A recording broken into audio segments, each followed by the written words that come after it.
Good evening and welcome to this week's news programme. I see my camera's not quite adjusted right. Let's try that. How's that? Looks a bit better. Welcome. It's still one of those dark winter nights, but at least it's not been too bad today. We've had some sunny spells. I hope you're all well and you've had a reasonable week despite everything that's going on in the world outside.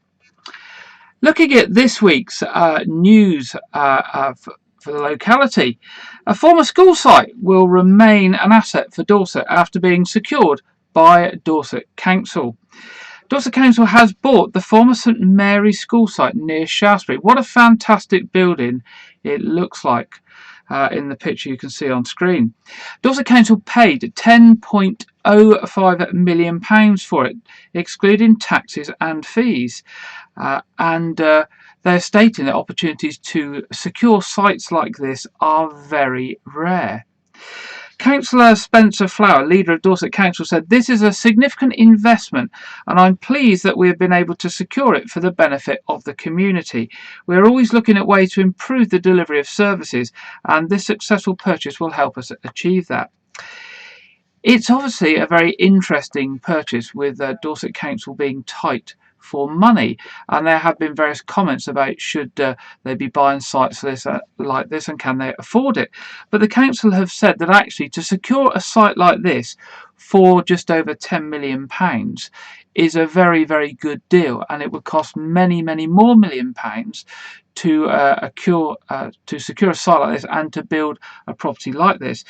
The site comprises of 165,000 square feet of accommodation set within 55 acres of ground, and it's suitable for a broad range of services and community uses, which could include provision for Dorset's children, supported living for Dorset carers, provision for adults with disabilities, as well as a possible site for businesses to boost the local economy and for lots more beside. As I say, people are questioning how Dorset Council afford it, but it's a clear example of investing to save for the longer term. Councillor Flower says, "I don't want to preempt the decision about the site as we want to work with many local people and groups first, but I can say that building a facility like this from scratch would cost considerably more. This is a unique opportunity and a very exciting chance to create something new that will generally benefit the community." As I say, above all that, securing such a fantastic building and keeping it safe has got to be good. Many people have said to me over the last week that they are worried they may be forgotten when it comes to the coronavirus vaccination. People are worried that they might not be on the list or they might not be called in the right group, etc. But be reassured, the NHS will let you know when it's your turn. People of Dorset are being reassured that the NHS will contact them about their vaccine when it is their turn. Those most at risk in our local communities will be invited to get their vaccination first, in line with national guidance. More people in the high priority groups in Dorset are being invited in to have their vaccinations as more sites go live. I know that additional sites have gone live this week, and some of the existing sites have actually expanded in size and operational hours this week as well. They're also asking you to be very kind and to support our GP surgeries, hospitals and the NHS 111 service by not calling them about the vaccinations. Now, I know because in my daytime job I work very closely with GP practices that certainly local GP practices have been suffering from significant numbers of phone calls with people ringing up to ask about when they're going to get their vaccination. The GP practice can't help you, and you're basically tying up their telephone lines if you call. You need to have some trust in the system and know that you will be called for your vaccination. Dr. Karen Kirkham, who's the local GP and clinical lead for Dorset vaccination programme and is also the assistant clinical director of Dorset CCG. In fact, Dr. Kirkham works in a local Weymouth practice, told us that there's a lot of interest in the vaccination programme, and she would like to reassure everyone that they're working extremely hard to deliver vaccines in line with the national guidance so that people who are most at risk get theirs first. We are asking people not to call their GP practice, hospital or 111 to ask when you will get your vaccination. You will be approached when it is your turn. More importantly, if you have an appointment for a vaccination that's been made for you and you're unable to attend, please do contact whichever centre you were going to so that they can offer that appointment and that vaccination to somebody else and reschedule your appointment. I understand that there's a service in the NHS called NHS Digital, which is managing the central record that both the hospitals and the GP practices are sharing to manage the vaccination programme. So they're all working to the same lists. So don't worry that if you haven't been called to the hospital that your GP practice will forget you. That's the most important thing. Be patient. They will be in touch with you. And things are progressing at speed. Over 3 million vaccinations now given across the country. Dorset Police is launching a campaign to raise awareness around domestic abuse and the emotional and psychological impact of controlling and coercive behaviour. The campaign also aims to reassure people that they will still have access to vital police and support services despite the restrictions of COVID-19. Victims can also often see an increase in domestic abuse over periods like Christmas and New Year, what we've just gone through, and if there are any restrictions like when we've got a national lockdown. The campaign is going to use a poem and is going to be released verse by verse at regular intervals throughout the campaign to illustrate the story of an abusive relationship. These relationships often have a very positive and exciting beginning but sadly descend into abuse. The poem will use contributions from survivors of domestic abuse, which will be invited via social media. People will be able to watch the poem develop and see the completed poem at the end of the campaign via social media and the Dorset Police website.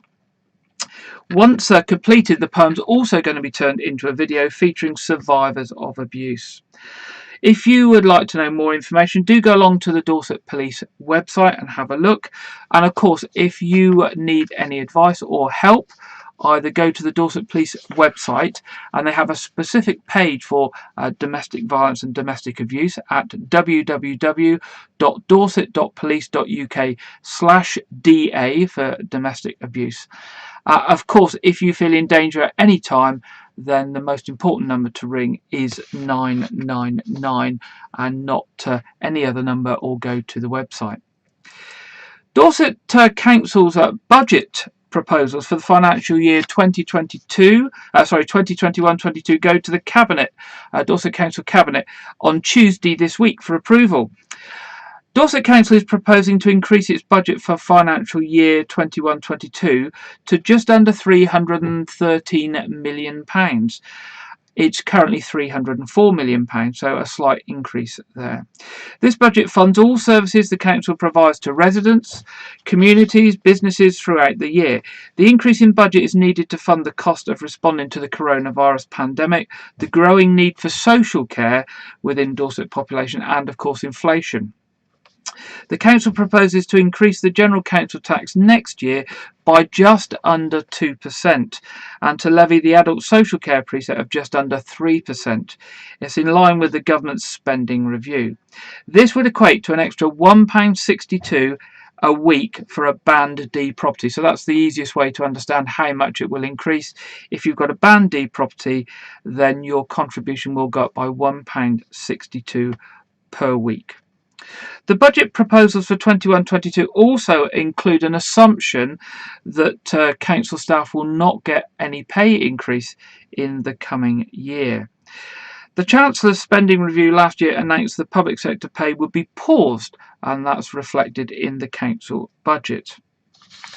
The council's response to COVID-19 has resulted in additional expenditure for things like support for vulnerable residents, personal protective equipment, COVID secure arrangements, and lost incomes for things like car parking, leisure services, business rates and council tax. So it's been a difficult year for the council, like everybody else.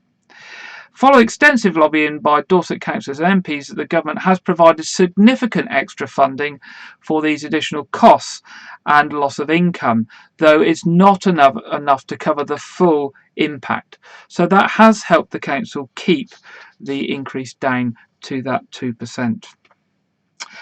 Also on new things happening and new services, the food warehouse is set to open its newest store in Weymouth on Tuesday. The supermarket, run by retail giants Iceland, I think I've got a picture of Food Warehouse somewhere. There we go. Let's stick Food Warehouse up so you know what it looks like. That's actually the logo, not the actual shop itself. So the retail chain is run by retail giants Iceland and will open inside the former Aldi shop at the Jubilee Retail Park, and it opens at 8 a.m. on this Tuesday, the 19th of January. The retail chain sells frozen, chilled and fresh food, as well as homeware, cleaning products, toys and alcohol at affordable prices. Ahead of its opening, here is what you can expect. Food Warehouse was formed in 2014 by Iceland Foods and has quickly grown and opened new stores across the country. The aim of the stores is to offer the wholesale experience without any membership required and be a place for shoppers to make their weekly shop. A spokeswoman for Food Warehouse said customers can make savings with bulk deals where savings are passed directly on to the shoppers.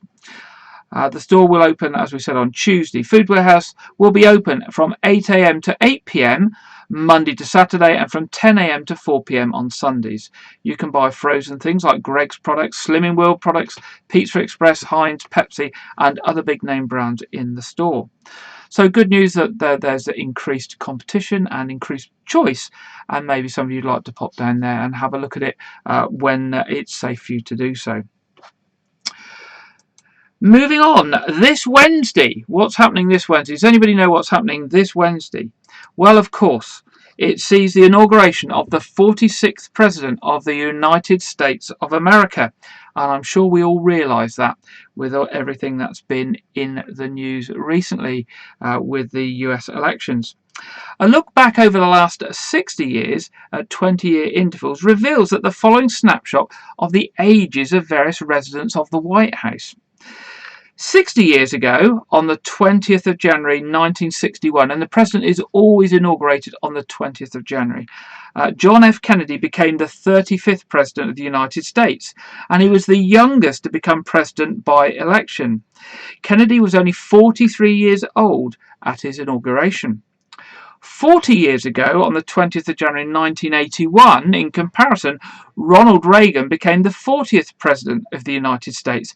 At 69 years of age, at the time of his first inauguration, Reagan was the oldest first-term US President, a distinction he held until 2017, when Donald Trump was inaugurated at the age of 70.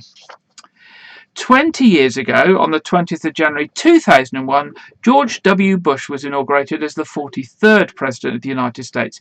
He was 55 years old, almost the exact median age of US presidents, between the youngest and the oldest. And this month, on the 20th of January 2021, Joe Biden will be inaugurated as the 46th President of the United States.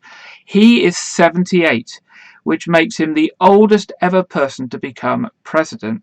He actually turned 78 on the 20th of November 2020. Whilst you may not think it's interesting what's going on over in the United States of America and with their presidents, unfortunately it does affect all of us. It affects the world wide, with the financial markets and hence the price of many goods and services, and of course a lot to do with world relations worldwide. So I think it's one certainly I will be watching with interest, and I'm sure some of you will too. So that's Wednesday this week, the 20th of January. Did you know, talking back to COVID, did you know that 1 in 5 people still present less common symptoms of COVID, meaning 20% of cases go missed? Leading Science has warned this recently. 10 months after the initial nationwide lockdown in March 2020, the UK public are aware of the main symptoms to look out for. And we all know about those, don't we? The main 3 symptoms: high temperature, a new continuous cough, a loss or change of sense of smell or taste. However, these aren't the only symptoms that can appear in COVID-19 positive patients. One of the newest symptoms you should be looking out for, according to experts, is COVID tongue. So what is COVID tongue, I hear you say? Well, a leading scientist on this, Tim Spector, and Professor of Genetic Endomyology at King's College, has tweeted some information about these new symptoms and COVID tongue this week. So if you want to see what it looks like, do go on the internet and search for COVID tongue and you will find a picture. He is saying 1 in 5 people with COVID still present with less common symptoms that don't get on the official Public Health England list, such as skin rashes. Seeing increased numbers of COVID tongues and strange mouth ulcers. If you have a strange symptom or even just a headache and fatigue, stay at home because these could be an indication that you're suffering from coronavirus. So please be aware, a fifth of people have non-standard symptoms, and of course up to a third of people have no symptoms at all and what we call asymptomatic. So we cannot assume that other people who are fit and well are not carrying the virus and a risk to ourselves. And the final thing on coronavirus this week is that Dorset Police have issued over 50 fines for breaches of the coronavirus regulations. This comes as Chief Constable reminds people to use their common sense when leaving home for exercise. We've seen many of those stories on the TV, haven't we, over recent weeks. 54 fines have been issued to people who have breached COVID regulations in the first 9 days of the national lockdown. The fixed penalty notices have been given out for breaches, including travelling to Dorset from out of town to go to protests. A group of tourists who travelled from Coventry to Lulworth last weekend were turned away and fined. Police have revealed that there have been a number of similar incidents with people travelling unreasonable distances to visit Dorset, including people from Southampton, Eastleigh and London. Chief Constable James Vaughan said there is no excuse for people travelling these distances. In regards to those people who deliberately flout the rules, we are moving much more quickly to issuing fines compared to the way we responded in the first lockdown. It comes after Mr Vaughan, as chairman of the local resilience forum, wrote an open letter to everyone across Dorset, thanking them for their efforts during the lockdown and urging them to keep following the restrictions. Dorset Police, and I'm sure you've heard this on the national telly, as all police forces have been using the 4 E's approach: encourage, educate, engage and enforce, to deal with people who breach the rules. Of course, they've been using the 3 E's predominantly up to now, the encourage, educate and engage, but they are now very much more moving to the enforce approach. So Mr Vaughan said rule breakers will not have the benefit of the first 3 E's any longer. They're now going to go straight for enforcement. Now, I'd like to say, as a general rule, if you think it's not okay to do something, then it won't be. So if you have to ask yourself or anybody else the question, do you think it'll be okay if I just do this? Then it probably isn't okay, because it means you are questioning whether you're doing it within inside the rules or not, and therefore you are what's called pushing the limits. The safest thing is to stay home and only go out when you need to for things like medical appointments, to work, or to get food shopping or medication or other urgent supplies. And then we'll all keep safe, we'll all get our vaccinations, and we'll all be able to get back to normality sooner, and less people will die and less people will be in hospital, and that's just common sense. So that's all our headlines for this week. Quite a lot this week, but I thought those were all interesting and important. So our first sort of video report this week is from Janet. You'll remember last week Janet told us about the virtual walk from Land's End to John O'Groats, where she was looking to link up with other members of the community, all who walk a small distance, and together they will follow the journey from Land's End to John O'Groats. Well, this week we're getting our first update on what's happened over the last week, the number of people who've engaged and the number of miles that have been walked. So here we go. Here's our update on our Land's End to John O'Groats walk.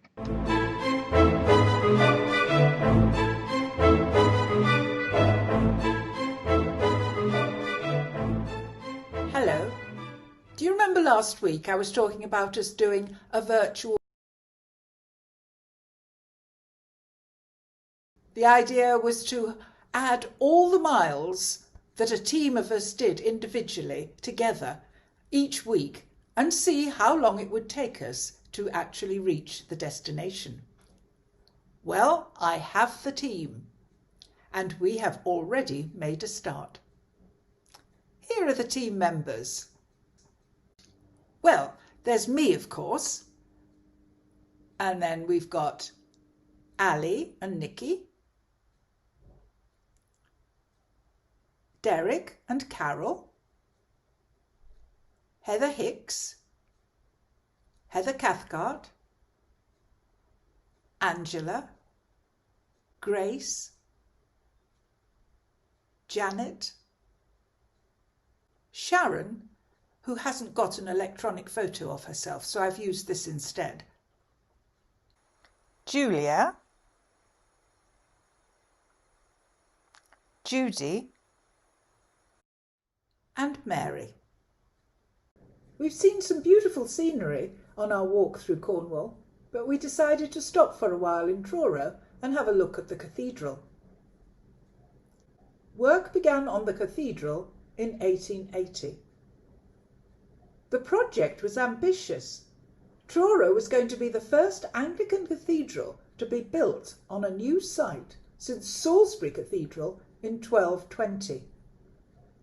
For over 650 years, no one had attempted to emulate the great cathedral builders of the medieval age. Foundation stones were laid on the 20th of May 1880 by the Duke of Cornwall, who later became Edward VII, and work started immediately. The central tower was finished by 1905, and the building was completed with the opening of the two western towers in 1910. Today, Truro Cathedral is seen as a triumph of Gothic revival architecture, and its magnificent spires can be seen soaring above the city's skyline, and are at their best when silhouetted by the bright blue Cornish sky. In reality, of course, our walks have mostly been centred on Weymouth. But we can dream, can't we? And one day we may even get to Truro. In the meantime, Jeff Rivers has been plotting our route and is telling us every Friday how far we have actually reached. Let's see how far we have gone this week.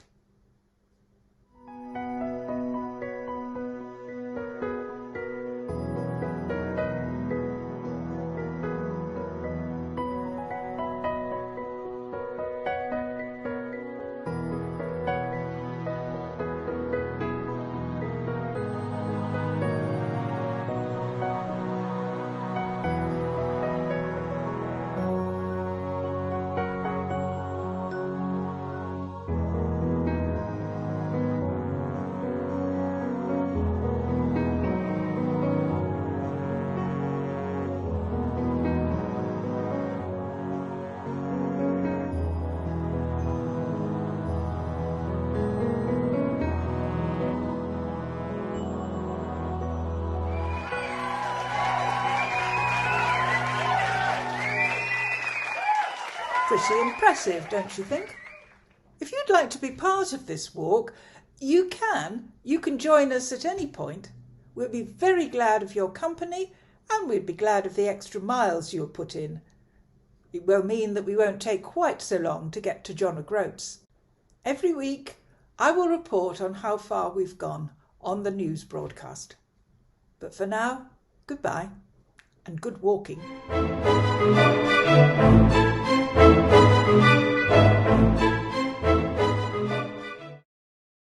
Thank you, Janet, for an update on the walk from Land's End to John O'Groats. And also thanks to Jeff for his graphics and that amazing walker stroke runner moving up through from Land's End up to Edge, which is where the walk's got to. A fantastic 227 miles walked this week. Well done to everybody. And I say, if you want to get involved with that walk and that exercise, contact Janet or contact us through the studio at news@whitecourageous.tv and we'll put you in touch. Now, you'll remember last week I made a couple of appeals on behalf of local schools, and people have already come forward to help. and we are very grateful for this. And in particular, I'd like to thank all those people who have already donated laptop computers and computer pad devices for the young people at Wyke's schools. However, it's an ongoing appeal, and more help is still required. So I've got an update from our reporter Lydia on the appeals from schools. So it's over to you, Lydia. Last week, Gary Hepburn told us how local schools were appealing for help with two particular things. The first was the donation of surplus computer equipment for pupils to use for online learning at home. The second was for volunteers to help with the testing of pupils for coronavirus when they return to school. We have been really pleased with the response to last week's appeals, especially for the second-hand computer equipment. Several items have been donated and are either on their way to the school or on their way to pupils. The schools can always do with more, so if you have anything you feel may be of interest, please contact Gary via the Wyke Regis News email address, news@wykeregis.tv, or on 01305 778 169. Although the government are funding lots of laptop computers and our schools have had deliveries of several, there is not enough to go round to every pupil. Now, with all pupils expected to do up to 4 hours online learning a day, if there are several children in a household, they now need several computers to be able to do their online learning, and this is where the second-hand equipment is of particular help. Here is a quick reminder of what Gary told us last week. To tablets. So even some of those who are accessing online learning are doing 25% of their study on mobile phones. And of course, these are often shared with other family members or parents, and competition for online time is very tight. And of course, doing schoolwork on that tiny screen of a mobile telephone cannot be easy or good for our children. Across the country, schemes and websites have popped up to help schools close the gap in the amount of devices available by asking community members to donate any electronic devices no longer required. National schemes such as Laptops for Kids have proved to be very successful, with donated devices being refurbished and redistributed to schools. Locally, we have a shortage of devices for our young people, and at Wyke Federation, whilst many laptops have been bought with government funding and distributed, there is always a need for more devices to increase availability for children working at home. Therefore, we're asking if you have any laptops or pad devices that you no longer require, as you've had a recent upgrade or maybe a Christmas present, that you consider donating your surplus device so it can continue to be used for some children from our local community. We would ask that you only donate devices that are in working order, with a power supply, and of course you remove all your private data on the device before you donate it. And if your device requires a password to boot up, that you actually provide that password with the device. The school then will reconfigure the device and make it available to one of the children. So if you have a device, please get in touch with this programme via our email address, news@wykeregis.tv, and we'll take all the details and make arrangements to get the device to the school. What we would say is please do not take any devices direct to the schools at the current time, because they are closed to visitors to keep down the risk of infection during the lockdown. And while We also heard how volunteers were required to assist with the testing of school children for coronavirus before they returned to school, and weekly thereafter. In particular, John Cornish from All Saints Academy has appealed for volunteers to come forward. John has asked if any parents or carers with a medical background and some availability at present may be interested in helping All Saints Academy with the rollout of the mass testing program in an unpaid, voluntary capacity. The roles available are test assistants and test processes. Full training will be provided and the roles will be carried out alongside permanent members of staff who will administer the program. John tells us the Academy is looking to recruit volunteers as quickly as possible, so that students can be tested prior to their return to school. Pupils will normally self-administer the tests, so the volunteers will be there to provide assistance and guidance. If you can help All Saints Academy with the mass testing program, please do email us in the first instance and we will pass on your details to John Cornish at All Saints Academy. You can contact us on email, news@wykeregis.tv, or telephone 01305 778 169. Thank you so much for any help you can give our local schools with either of these appeals. Back to you in the studio, Gary. Thank you, Lydia. And I apologise if there's any sound issues at the start of that report. I'll look into that once the broadcast is over. Our third story this week, you'll remember last week that Janet did a book review for us on two quite different books. In fact, not quite different, very different books. And I know some of you already were aware of one of those books. I've seen some comments that have come back during the week. There's been quite a lot of interest in the book review. So this week we asked Judy Walbrin to tell us a bit about a couple of books that she recommends for us to have a look at.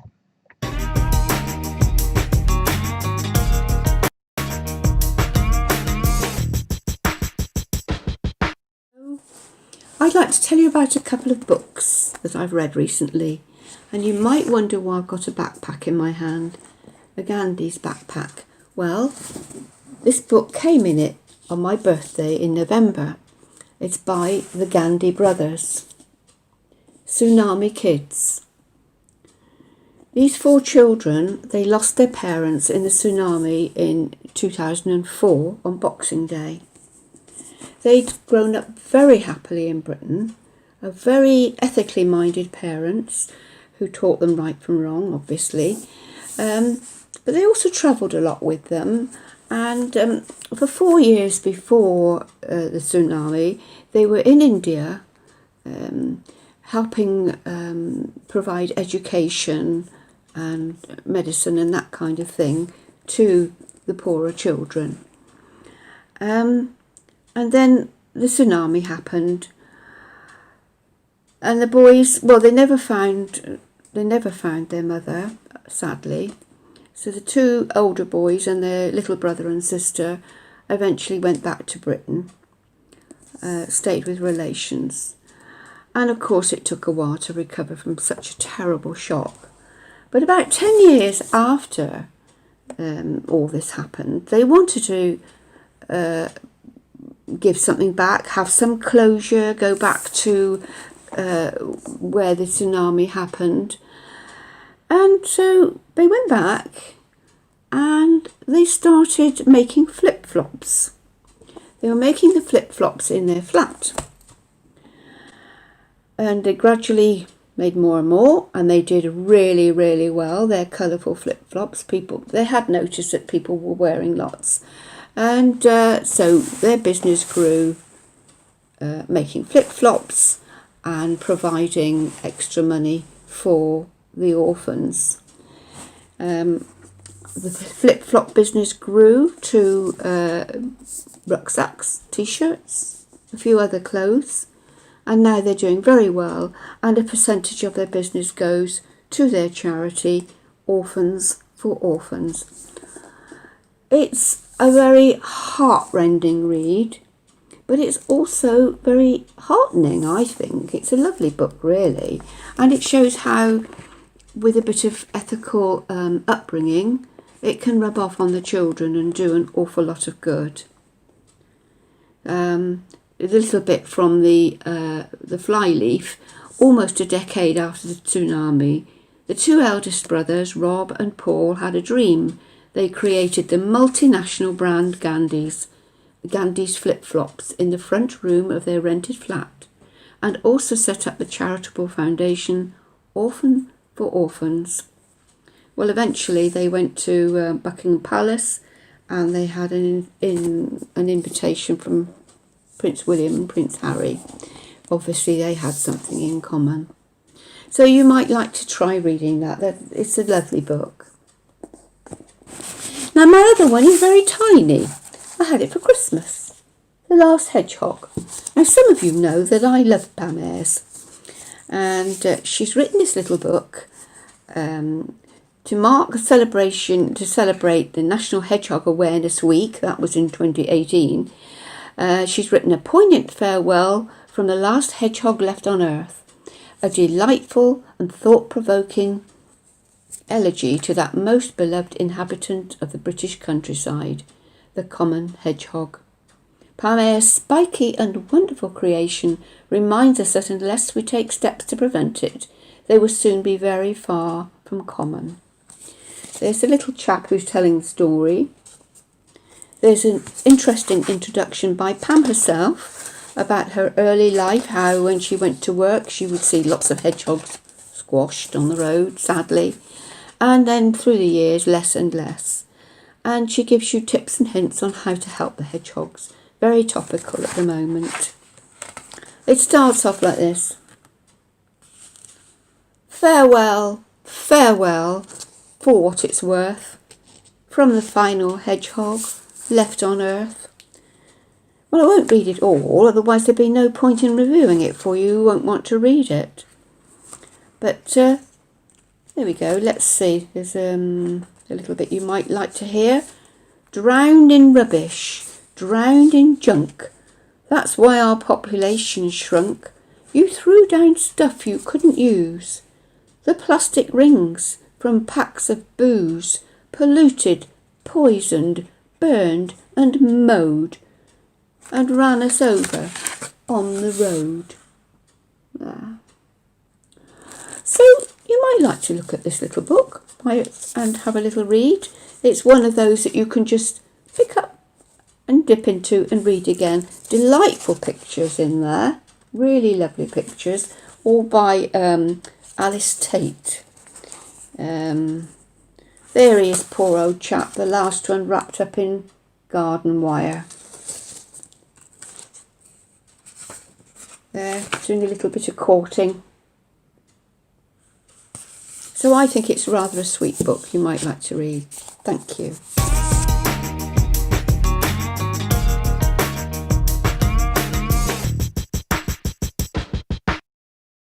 Thanks very much, Judy. And two quite different books there yet again this week.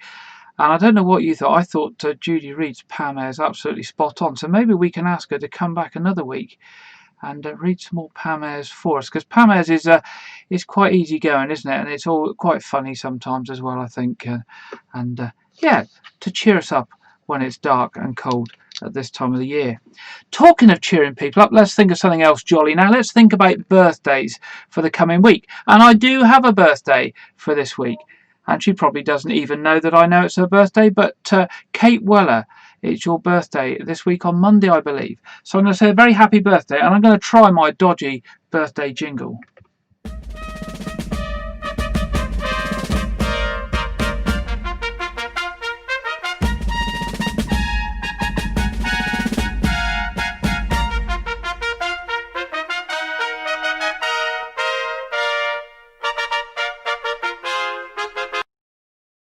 There we go. That's a very happy birthday to Kate Weller, who has a birthday on Monday, I think it is. So, moving on then. Obviously, during lockdown, when people are stuck at home, it's been recommended that we do a couple of things in particular for our own well-being and for our mental health. Getting some fresh air if we can, and doing some daily exercise. Now, for some people, it's really easy to exercise. Some people will motivate themselves and go out for a walk, or maybe they'll ride a push bike or go for a slight run or something like that. But for some of us who don't want to go out, exercise becomes more difficult, and motivation to do exercise becomes more difficult. But I've certainly realised this week, watching breakfast TV and a few other things, that there are an absolute range of different people out there offering us advice and running online sessions, individuals and organisations, to help us exercise at home. And it doesn't necessarily need to be, very strict exercise for long periods of time. Maybe those just simple bits of exercise over a few minutes. So we thought this week that we would look to see some of the options on offer for exercise that we've seen over the last week. And Lydia's going to do a little report for us on that now. Over previous weeks, there have been reports on what we can do during lockdown.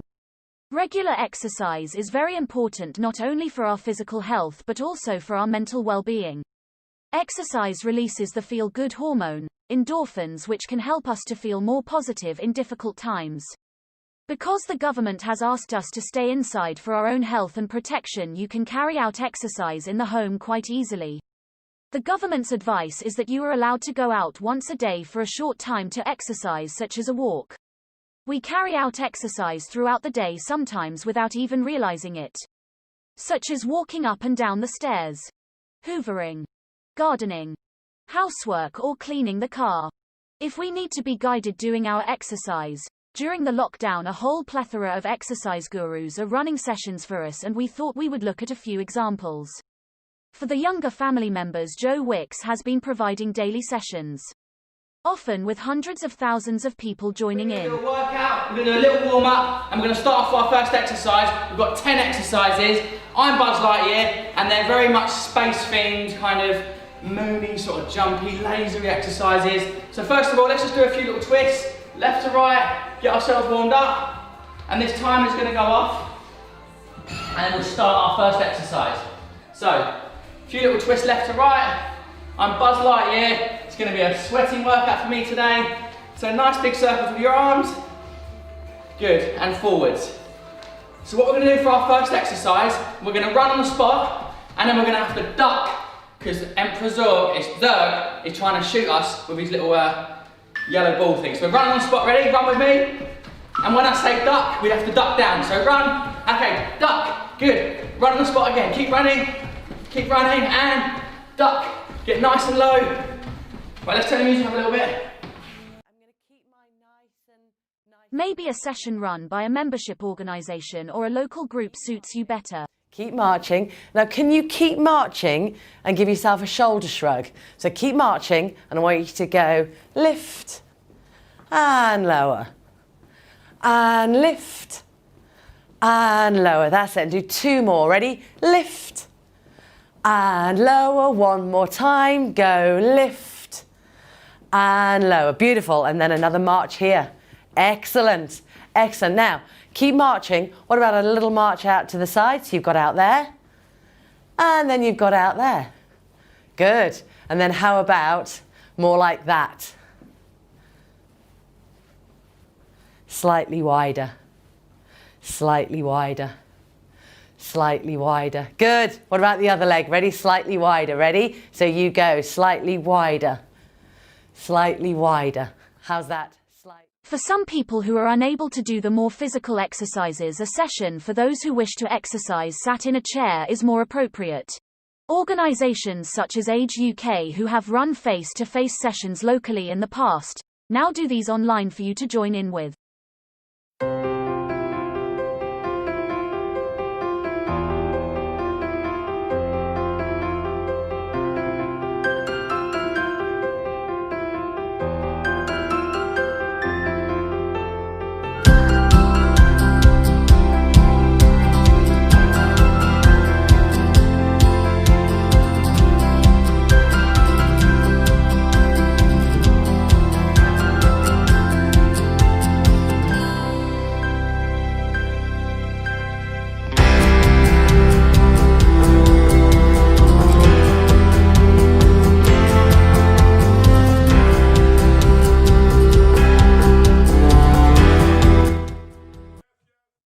And for those who like bright and cheerful exercise, with enthusiasm, energy and of course bright coloured clothing, there is still Mr. Motivator, who seems to be making a comeback.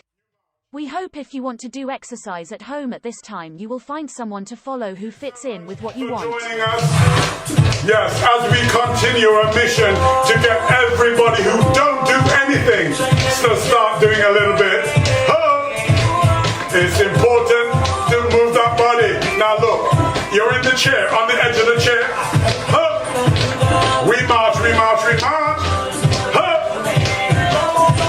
Yes, yes. Here we go now, march, bring the hands up above the heart. Here we go, here we go.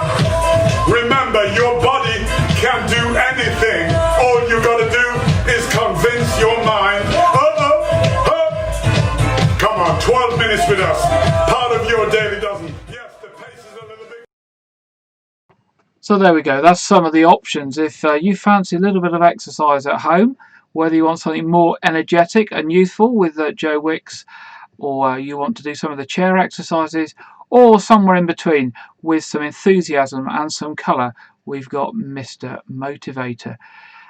Good to keep moving at this time, particularly if we can't get outside. Now it's time for the national weather forecast from the Met Office. Here is the weekend forecast from the Met Office. On Saturday, the rain and snow in parts of the UK will be clearing. There'll be sunny spells elsewhere. Rain and snow will be clearing eastwards, sunny spells elsewhere, blustery showers in the northwest. The southwest and south will enjoy the best parts of the weather this Saturday with sunny spells during the day. It will be windy across the western coast, and the best of the sunshine continues throughout the afternoon in the southwest.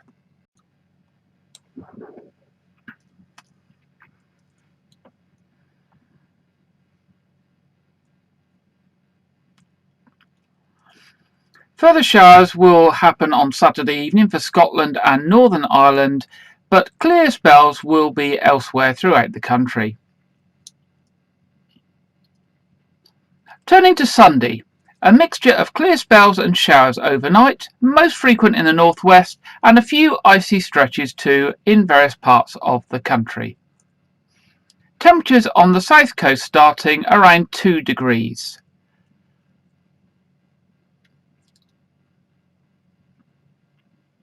As the day goes on, it will get brighter and will be bright throughout the day. Showers are falling as snow over the Scottish mountains, but clear towards the south coast.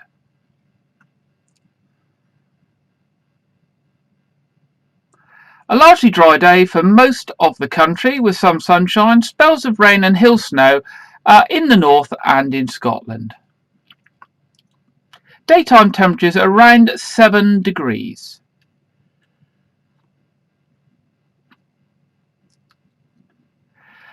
The outlook for the rest of the week, unsettled, wet and windy, but generally warmer and more mild. That's the weather forecast from the Met Office. So looking at the local weather, in fact the summary at the end there really sums up where we're going to be with the local weather this week. It is going to be a total mixture of cloudy periods, sunny spells and rain, unfortunately, a lot of the week. But the one feature we are going to have this week is going to be much milder, with daytime temperatures being around 10 or 11 degrees most of the week. I think today and possibly tomorrow are going to be the best days of the week for the brightness and sunshine.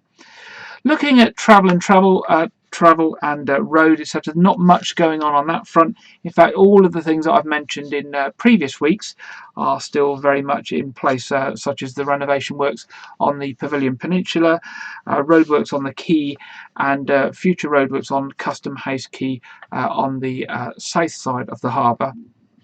And also work still underway at Abbotsbury Road by the Rock Hotel, and gasworks throughout Westham as well. On the trains, amended services continue most weekends at the current time through restricted numbers of trains being used, obviously with not many people out and about.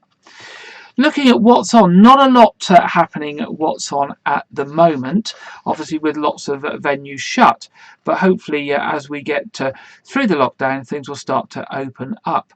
I'm going to do a film review in a minute, but I thought I would have a look at the TV as well this week. One of the things that's been quite nice getting into January is a lot of new programmes have, or old programmes, new series of old programmes have come out. So there's actually a raft of TV to watch. So I've been watching things like Walks on the Thames River, things about the Natural History Museum, all sorts of interesting programmes on.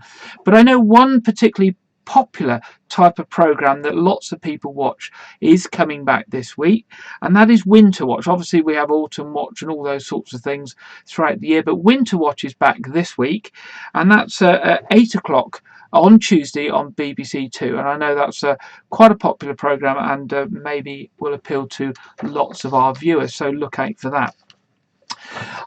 We've been having not a lot on. I've been trying to look at a new movie each week, and particularly those with a sort of a family focus. And this week, I'm going to look at the release of a film that's coming out early in 2021. We don't know exactly when. It is ready for release, and they've not said when it's coming out. And it's by Sony Pictures, and it's Connected 2021, also known as The Mitchells versus the Machines. It's an animated movie starring Abby Jacobson, Danny McBride, and Maya Rudolph. And to say it will be out in cinemas and probably theatres in 2021, and probably live streaming as well. Katie Mitchell is accepted into the film school of her dreams. Her whole family drives Katie to school together when their plans are interrupted by a tech uprising. The Mitchells will have to work together to save the world. Connected 2021 is coming soon, and here's the official trailer.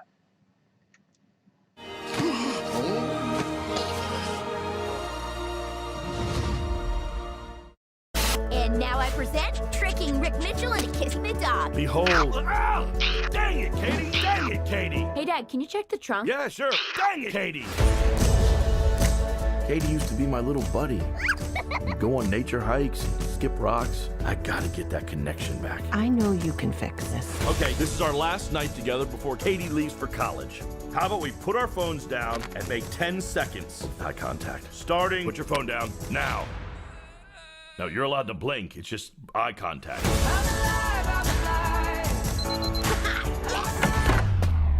Dad, why do you need all that to take me to the airport? I canceled your plane ticket to college. We are going to drive you to school as a family. Mom? Your father kind of went rogue on this. Aaron, you too? Could be cool to hang out. For hours in a car.